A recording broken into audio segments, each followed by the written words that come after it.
আসসালামু আলাইকুম, আমি নোমান। চতুর্থ শ্রেণীর ইসলাম শিক্ষা বই নিয়ে ধারাবাহিকভাবে আলোচনা করার কথা ছিল, তার ধারাবাহিকতা এখন তোমাদের সাথে অনুশীলনী 1 নিয়ে আলোচনা করব। অনুশীলনী 1 এর মধ্যে যেসব বিষয়গুলো আছে, আগে আমরা এমসিকিউ গুলো পড়ে নিই।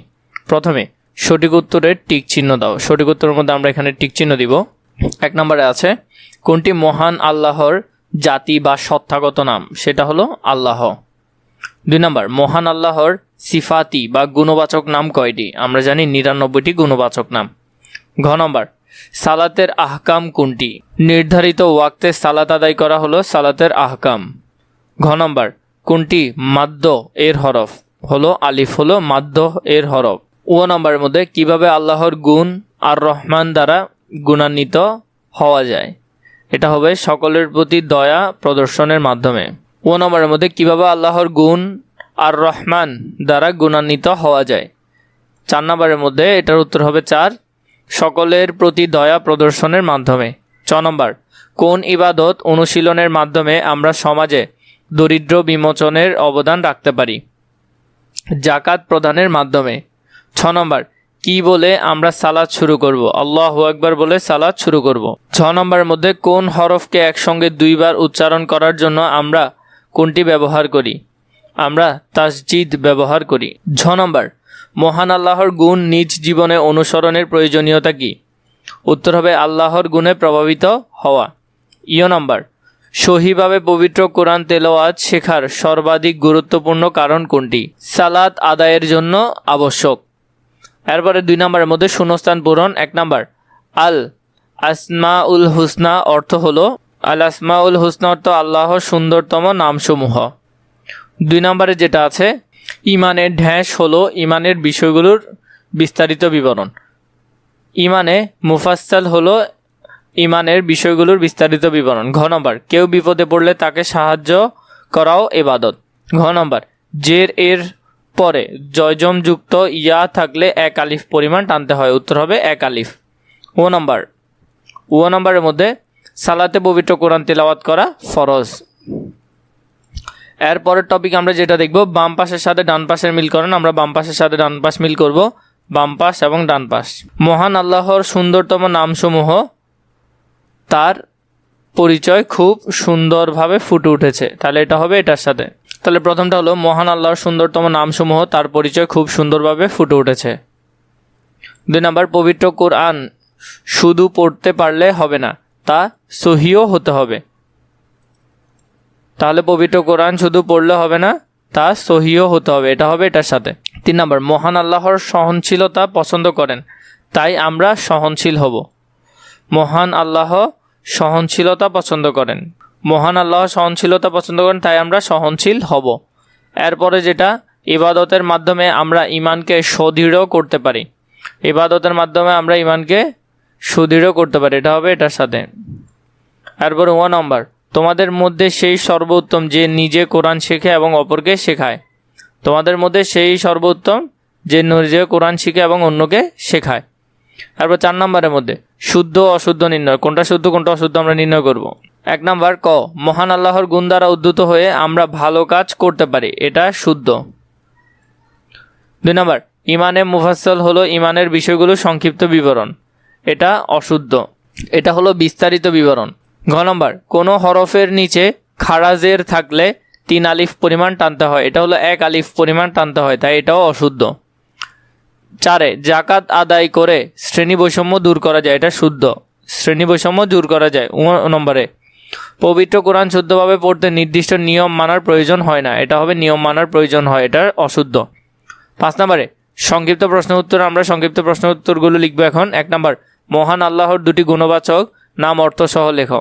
মহান আল্লাহর 2টি গুণবাচক নাম, যেমন আর রহমান পরম দয়ালু। 2 নম্বর, আল আমিন সর্বজ্ঞ বা সব কিছু জানেন। এরপরে যে প্রশ্নটা, পবিত্র কোরআনে শেখা ও শেখানো সম্পর্কে হাদিসের একটি বাণী উল্লেখ করো। তোমাদের মধ্যে সেই ব্যক্তি সর্বোত্তম যে কোরআন শিখে এবং অন্যকে শিক্ষা দেয়। এরপর 3 নম্বর প্রশ্নে, ইমানে মুফাসসাল 2টি বিষয় লিখো। ইমানে মুফাসসালের 2টি বিষয়, আল্লাহর প্রতি ঈমান আনা, 2 নম্বর ফেরেশতাগণের প্রতি ঈমান আনা। খ নম্বর, সালাতের একটি আরকান ও একটি আহকাম লেখো। সালাতের একটি আরকান হলো কিয়াম, দাঁড়িয়ে নামাজ পড়া, আর আহকাম হলো অজু করা, পবিত্রতা অর্জন করা। পরে 9 নম্বরে তুমি মহান আল্লাহর গুণ দ্বারা উদ্ধৃত হয়ে করতে পারো এমন দুটি কাজ উল্লেখ করো। 1. মানুষের প্রতি দয়া ও সহানুভূতিতা দেখানো। 2. সত্য কথা বলা ও ন্যায়পরায়ণ হওয়া। 4 নম্বর ইবাদতের দুটি উদাহরণ লেখো। 1. সালাত, নামাজ, আরেকটা হলো সাওম অথবা রোজা। 6 নম্বর কোন কোন ইবাদতের মাধ্যমে মুসলমানগণ একে অপরের সহায়তা এগিয়ে আসে? জাকাত, সাদকা, ফিতরা, এই তিনটার মাধ্যমে এগিয়ে আসে। পরবর্তীতে আমরা যদি দেখি 6 নম্বরে বর্ণনামূলক প্রশ্ন। এখানে আমাদেরকে প্রথমে দিয়েছে মহান আল্লাহর 4টি গুণবাচক নামের অর্থসহ তাৎপর্য লেখো। তাহলে আমরা যদি এটা লিখি, মহান আল্লাহ অসংখ্য গুণের অধিকারী, তার গুণবাচক নামগুলো মানুষের জীবনকে সৎ ও সুন্দর পথে পরিচালিত করে। 1 নম্বর আর রহমান, পরম দয়ালু, আল্লাহর সকল সৃষ্টির প্রতি দয়া করেন, তারা বিশ্বাসী হোক বা অবিশ্বাসী হোক। তাৎপর্য হলো আমরা সকল মানুষের প্রতি দয়ালু হতে শিখি। 2 নম্বর আর রহিম, অতিশয় দয়াশীল, তিনি বিশেষভাবে মুমিনদের প্রতি দয়া করেন এবং পরকালে তাদের পুরস্কৃত করেন। তাৎপর্য হলো আল্লাহর রহমতের আশায় আমরা সৎ কাজ করি। 3 নম্বর আল আলিম, সর্বাজ্ঞ, আল্লাহ সব কিছু জানেন, গোপন ও প্রকাশ্য সব বিষয়। তাৎপর্য হলো আমরা সব সময় সচেতন থাকি যে আল্লাহ আমাদের কাজ দেখছেন। এরপরে হলো 4 নম্বরে আল গফুর, ক্ষমাশীল, তিনি বান্দার পাপ ক্ষমা করেন যদি বান্দা তওবা করে। তাৎপর্য আমরা অন্যদের ক্ষমা করতে শিখি এবং নিজেও তওবা করি। উপসংহার আল্লাহর গুণবাচক নামগুলো আমাদের চরিত্র গঠনে সহায়তা করে এবং নৈতিক জীবন যাপনে উদ্ধৃত করে। 2 নম্বর প্রশ্ন যদি আমরা দেখি, দৈনন্দিন জীবনে ইবাদতের গুরুত্ব বর্ণনা করো। ইবাদত মানুষের জীবনের একটি গুরুত্বপূর্ণ অংশ। এটি শুধু ধর্মীয় কাজ নয়, বরং মানুষের জীবনকে সুন্দর ও সুশৃঙ্খল করে। প্রথম, ইবাদতের মাধ্যমে মানুষ আল্লাহর নৈকট্য লাভ করে। সালাত, রোজা, জাকাত ইত্যাদি ইবাদত মানুষকে আল্লাহর প্রতি অনুগত হতে শেখায়। দ্বিতীয়ত, ইবাদত মানুষকে পাপ থেকে বিরত রাখে। নিয়মিত সালাত আদায় করলে মানুষ খারাপ কাজ থেকে দূরে থাকে। তৃতীয়, ইবাদত মানুষের নৈতিক গুণাবলী বৃদ্ধি করে, যেমন সততা, ধৈর্য, দয়া ইত্যাদি। চতুর্থ, ইবাদত সমাজে শান্তি ও সম্প্রীতি স্থাপন করে। জাকাত ও দান মানুষের মধ্যে সহমর্মিতা সৃষ্টি করে। পঞ্চম, ইবাদত মানুষের মনকে প্রশান্ত করে এবং মানসিক শান্তি দেয়। উপসংহার ইবাদত মানুষের ব্যক্তিগত, সামাজিক ও আধ্যাত্মিক জীবন গুরুত্বপূর্ণ ভূমিকা পালন করে। পরবর্তীতে আমরা যদি ঘতে দেখি, ইমানে মুফাসসাল এর 7টি বিষয় ক্রমানুসারে লেখো। ইমানে মুফাসসাল হলো ইসলামের মৌলিক বিষয়গুলোর বিস্তারিত বিবরণ। একজন মুসলমানের জন্য এইসব বিষয় বিশ্বাস রাখা অপরিহার্য। 1. আল্লাহর প্রতি ঈমান। 2. ফেরেশতাগণের প্রতি ঈমান। 3. আসমানি কিতাবসমূহের প্রতি ঈমান। 4. রসুলগণের প্রতি ঈমান। 5. আখিরাতের প্রতি ঈমান। 6. তাকদীরের ভালো মন্দের প্রতি ঈমান। 7. মৃত্যুর পর পুনরুত্থানের প্রতি ঈমান। ব্যাখ্যা এই 7টি বিষয়ের প্রতি বিশ্বাস একজন মুসলমানের ঈমানকে পূর্ণতা দেয়। এগুলোর মাধ্যমে মানুষ জীবনের উদ্দেশ্য বুঝতে পারে এবং ঠিক পথে চলতে পারে।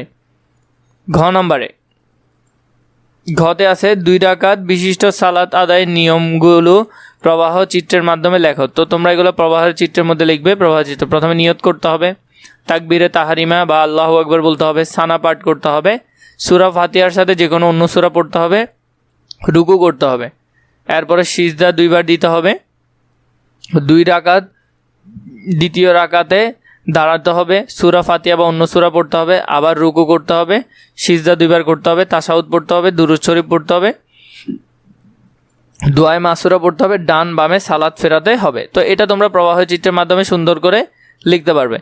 উপসংহার এই নিয়ম অনুযায়ী সালাত আদায় করলে সালাত শুদ্ধভাবে সম্পন্ন হয়।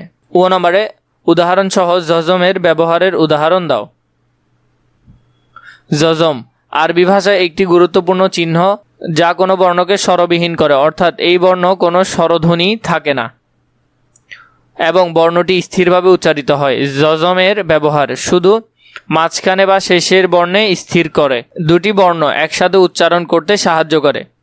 উদাহরণ এখানে দেওয়া হলো, যেমন এখানে আলহামদু, আলহামদু এখানের মধ্যে আলহামদু জজম, এরপরে হলো যে মিম।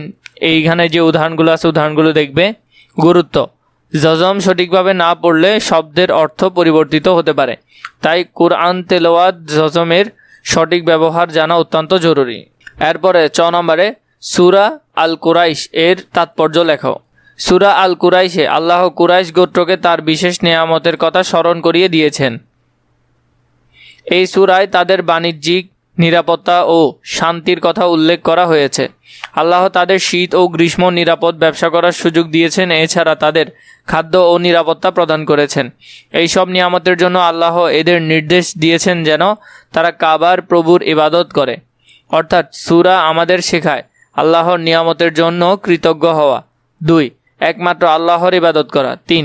জীবনের নিরাপত্তা ও রিজিকের জন্য আল্লাহর ওপর নির্ভর করা। উপসংহার: সূরাটি মানুষকে কৃতজ্ঞতা ও একত্ববাদের শিক্ষা দেয়। 6 নম্বর, শুদ্ধভাবে পবিত্র কোরআন তেলাওয়াতের গুরুত্ব সম্পর্কে একটি অনুচ্ছেদ লেখো। পবিত্র কোরআন শুদ্ধভাবে তেলাওয়াত করা একজন মুসলমানের জন্য অত্যন্ত গুরুত্বপূর্ণ। কোরআন আল্লাহর বাণী, তাই এটি সঠিকভাবে পড়া জরুরি। শুদ্ধ তেলাওয়াতের মাধ্যমে শব্দের সঠিক অর্থ বোঝা যায় এবং ভুল অর্থ হওয়ার সম্ভাবনা থাকে না। তাজবিদ মেনে তেলাওয়াত করলে সওয়াব বৃদ্ধি পায় এবং আল্লাহর সন্তুষ্টি হন।